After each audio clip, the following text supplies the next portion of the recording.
Lost in the forest, a girl stumbles upon a strange house deep in the woods, inhabited by 3 reclusive strangers. Every night, mysterious creatures watch them through a glass wall.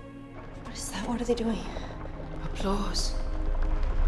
For you, Mina. A welcome to the show. The film begins at the point of no return in the forest.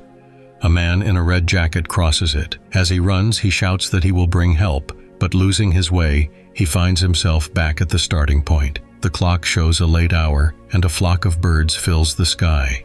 Desperate to escape, he climbs a tree, but the branch snaps. Crawling towards his knife, he stares into the thickening fog, until suddenly something drags him underground, ignoring his helpless screams. The story then shifts to a young woman, Mina. She works at a pet store and is tasked with delivering a rare parrot to a customer. Bringing the bird home, Mina mourns her deceased mother. She then puts on a dark mourning wig and heads to a bar, adopting a fake name and personality, convinced that her true self is unlovable. The next morning, Mina sets off on her journey with the bird. Don't look at me like that. It's just something I do sometimes, like playing dress up. You wouldn't like me if you knew the real me. Driving through the picturesque Irish countryside, she passes the time by chatting, vaping at a gas station, and listening to voice messages from her sister about their mother's funeral. Distracted, she fails to notice the numerous missing persons posters. Her GPS leads her into the wilderness, where the road gradually turns into an unmarked path. There's no signal, and the radio plays only static. In classic cinematic fashion, her car suddenly breaks down. Spotting a sign nearby reading "Point of No Return," Mina takes the birdcage and decides to see if anyone lives nearby. She hesitates and turns back, only to realize she is completely lost. She notices a flock of birds flying through the forest, followed by a terrified woman running. Ignoring the woman's desperate cries for help, Mina follows her and reaches a small bunker-like building. The woman freezes at the entrance, ordering Mina to run if she wants to survive, then starts a countdown. Just as Mina rushes inside, the doors lock behind her. Inside, she meets 3 people, an elderly woman named Meline, a young woman named Sierra, and a man named Daniel. Without much explanation, they line Mina up beside them in front of a mirrored wall. I don't understand. Is someone coming here? We call them the Watchers. They tell her that soon, the Watchers will arrive. They cannot enter or harm them, but every night, as darkness falls, they come to observe through the one-way glass, leaving at dawn. Mina is asked to step forward so that the mysterious Watchers can fully examine her. In the morning, when the mirrored wall turns back into a window and the bunker doors unlock, Mina takes her parrot and sets off. The others, knowing she won't make it out, let her go without resistance. Wandering through the forest, Mina spots a shadowy figure among the trees and tries to flee. Reaching a cliffside, she sees endless forests stretching before her. Exhausted, she is soon found by Meline. The older woman explains that they all once tried to escape but failed. Prolonged exposure to the forest causes hallucinations. Around the perimeter, there are signs marked "Point of No Return." From there, it takes half a day to walk back to the shelter. The risk of not returning before nightfall is high. That evening, Kiara dances for the Watchers while the rest watch television. What am I supposed to do? Just be yourself. That's all they want. They like it when I dance. In the morning, the group sets out to gather supplies. Mina goes with Kiara, who tells her about her husband, John. He left to get help 6 days ago and never returned. She also warns Mina, if you see the Watchers in person, you might lose your mind. At least that's what Meline believes. Kiara shows Mina one of the burrows leading to underground caves where the Watchers hide during the day. She explains that she and her husband ended up in the bunker about 5 months ago. Later, the longtime residents explain the rules to Mina: never turn away from the mirror, never open the door at night, always stay in the light, and never approach the burrows. Mina has already broken that last rule because of Sierra, yet nothing happened to her. That evening, Mina taps her fingers on the mirror and presses her ear against it, trying to hear something from the other side.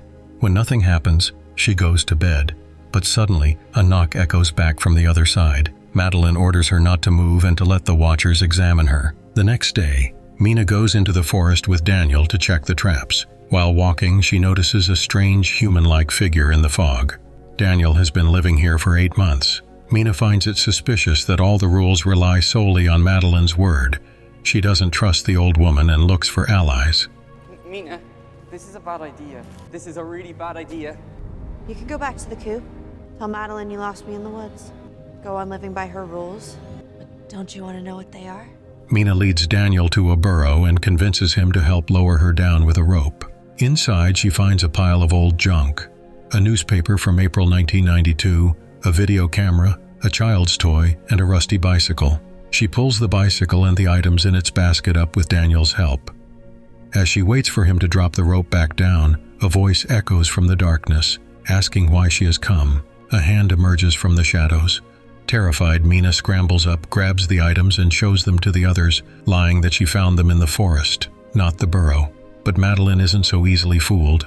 She immediately knows Mina is lying. Daniel connects the camera to the TV, and that evening, they set it up outside, hoping to finally see the watchers. But instead of them, John, Sierra's husband, knocks on the door. Madeline refuses to let him in, suspecting a trap. To be sure, she suggests Sierra test him, asks something only he would know. John fails the test, but when Sierra asks him to show his face on the camera, he leans in. The Watchers are playing with us. This is a trick. And it really seems like him. However, before she can open the door, something yanks him back into the darkness. Immediately after, an unseen force grabs the camera, cutting off their outside view. Madeline orders everyone to line up in front of the mirror. A crack appears on its surface. The Watchers are displeased. In the morning, Madeline and the others return to the burrow to put back the items Mina took and restore the balance. In the underground darkness, something immediately snatches the bicycle.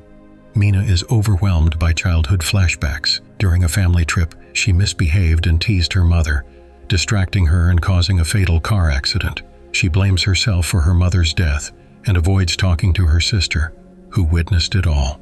In her free time, Mina explores the forest, creating a map of the area with markers and signs. She records all the information on the bunker floor. Danny and Madeline were going at each other again. I can't stand the sound of them fighting. One day, Mina notices that just before dusk, Sierra heads toward the burrow. Longing for her husband, she wants to jump down. But the girls are distracted by Madeline's scream. Daniel has attacked the old woman and tied her up, planning to leave her in the forest overnight. Daniel flees, Sierra chases after him, and Mina stays behind to untie Madeline. When they reach the bunker, they find the door locked. Daniel has barricaded himself inside and refuses to let them in. Realizing persuasion is useless, Madeline leads Mina to a secret shelter across from the bunker. Meanwhile, Daniel and Sierra stand in front of the mirror, waiting for the Watchers to arrive. Hiding in the shelter, Madeline and Mina watch as terrifying creatures emerge from the forest. They stand among the trees, staring intently at the bunker. Through the window, only 2 people are visible, though there are usually 4. Don't move, it'll be okay. They're not here! They're not in here with us! Noticing the missing residents, the creatures scatter, searching the forest for the others. Taking advantage of the moment, Madeline and Mina sprint toward the door. They convince Daniel to break the rules and let them in. To earn his trust, Mina confesses about the accident and her mother's death, which was her fault. Her manipulation works. They are allowed inside. Madeline realizes that breaking the rules has serious consequences and orders everyone to line up by the mirror. She decides to reveal the truth she had previously kept hidden. It turns out that Madeline came to this forest voluntarily, studying mythology. Here she encountered the creatures who call themselves fairies. But they are not the kind, whimsical beings from Disney tales.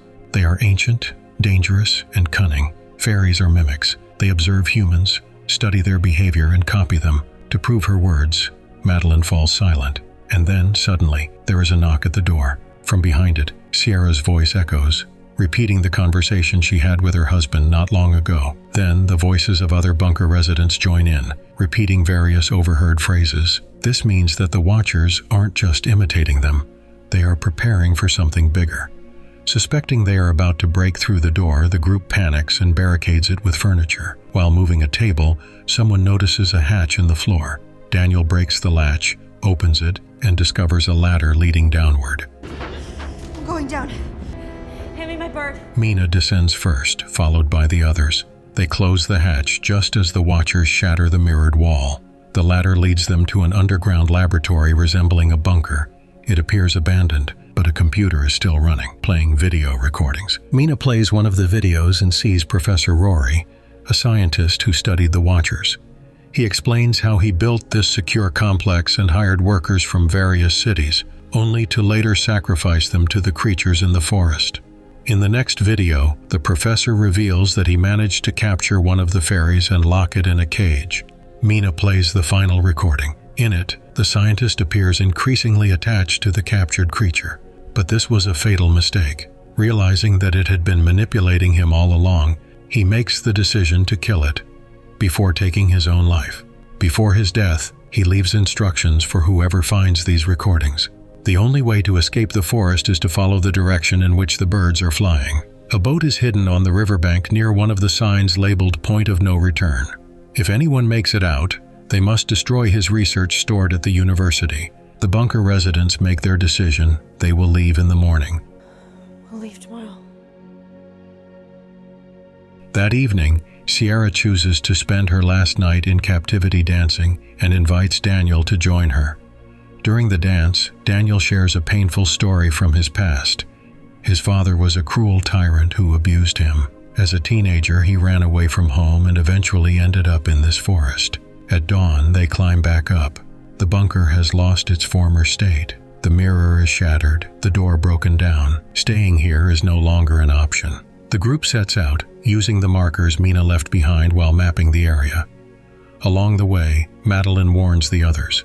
He will try to deceive them and lead them astray. Soon, they find the same marker mentioned in the professor's recordings. Mina opens a cage, releasing her parrot so that its natural instincts can guide them. The bird immediately soars into the sky, flying in the right direction. As they continue, they pass through an ancient cemetery where stones are carved with images of mythical fairies.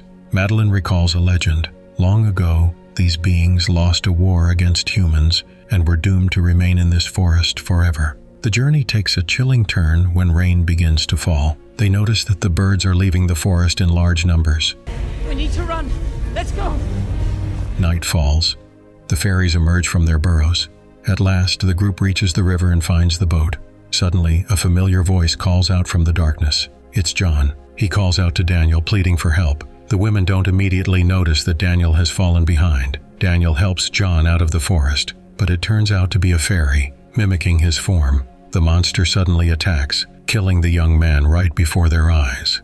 Mina and Sierra manage to jump into the boat and push off. Standing on the shore, the fairy watches them, and then, before their eyes, it becomes Daniel. They look back and see dozens of other mimics emerging from the forest. They stand motionless, silently watching the escapees, furious that they have lost their prey. The boat drifts along the river all night. At dawn, Mina spots a bridge. A bus drives across it. Waiting for the next one, the women flag it down and ask for a ride. They still can't believe they've made it out alive. Even the parrot returns to its cage. At home, Mina takes a shower, reflecting on the past. The next day, she heads to the university. There, posing as Professor Rory's niece, she gathers his archived research. On one of the recordings, the scientist explains that, aside from pure-blood fairies, there were also hybrids, half-humans who could also change their form, and even disguise themselves as inanimate objects. Looking through old photographs, Mina notices something that startles her. That evening, she visits Kiara. She shows her an old photo of Professor Rory dancing with his wife, Meline. But there's one problem. That woman had died long before the bunker was built. This detail makes Mina stop and think. What if the Meline they knew in the forest wasn't actually human? She suspects that Meline was a watcher, but different from the others. Why? Because she wasn't afraid of sunlight. Suddenly, the real Sierra enters the room, and in that instant, Mina realizes she hasn't been talking to her this whole time. You're not Kira. I haven't gotten it quite right, but I will in time. Her conversation partner is Meline in disguise. The Watcher had knocked Kiara unconscious and now intended to take Mina's form. But Mina doesn't panic. She begins to convince Meline that she isn't just a fairy, but a hybrid, half-human. And that explains everything: her ability to withstand sunlight, her unusual sense of compassion, unlike the other creatures. Why the Watchers never truly accepted her as one of their own. Meline listens and starts to believe. Unintentionally, her form shifts. Then, wings emerge from her back, wings long lost by her kind. She takes a few steps back, spreads them wide, and flies into the night sky. Afterward, Mina reconciles with her sister. She tells her the whole truth about what happened in the forest, and she admits that she believes something even more terrifying. Meline has been secretly watching her this whole time, just in different forms. The camera slowly pulls away. It drifts through the window and focuses on the figure of a little girl. She stands outside. It's Meline, changed once again. Like her kin, she watches Mina,